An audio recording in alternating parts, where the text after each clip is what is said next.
Praise be to Allah, and may Allah raise the rank of Prophet Muhammad.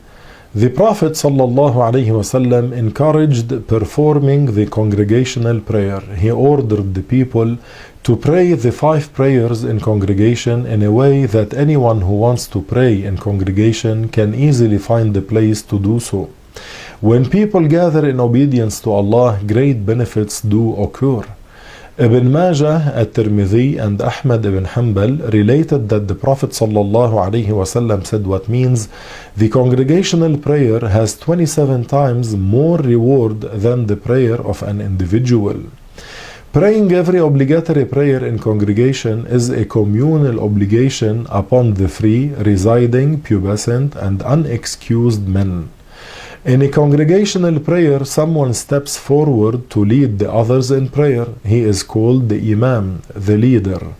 It's better if the Imam is the most knowledgeable among them and the one who recites Quran the best. The rest of the people stand behind the Imam in straight rows, leaving no spaces in between each other. Then the Imam says the opening Allahu Akbar, also known as Takbiratul Ihram. Then the other people follow by saying their opening takbir, coupled with their intention. The intention means that while saying Allahu Akbar with their tongue, every one of them says in one's heart, for example, I now intend to pray the obligatory Asr prayer in congregation. The Imam says all the sayings of Allahu Akbar, Sami'a Allahu liman hamidah, and Assalamu alaikum out loud in all the prayers. If it is a loud prayer, the Imam also says the Fatiha, Ameen, and the Surah after it out loud in the first 2 rak'ahs. The follower, on the other hand, says Ameen out loud, but he does not recite the Surah after the Fatiha in the loud prayer. Rather, he does this only in the soft prayer. Everyone who follows an Imam while performing prayer must fulfill several obligations.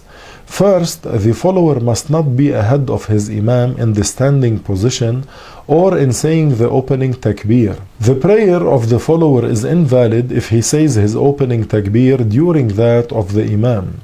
However, doing other actions at the same time as the Imam in other parts of the prayer is disliked, with the exception of saying Ameen.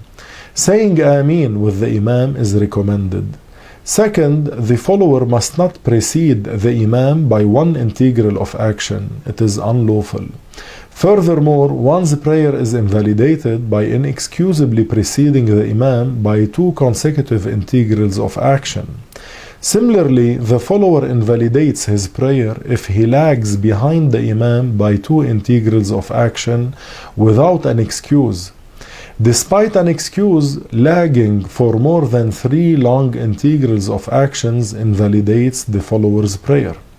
The follower must also know the movement of his Imam and be with his Imam in a mosque or else within 300 cubits.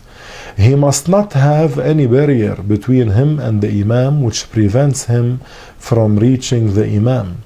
Also, the format of his prayer must agree with that of the Imam's prayer. For example, it is invalid for the performer of the daily obligatory prayer to follow the performer of the funeral prayer. The follower also must not disagree enormously with his Imam in a recommended act, like sitting for the first tashahhud. If the Imam does it or leaves it, then the follower does it with the Imam or stands up with him.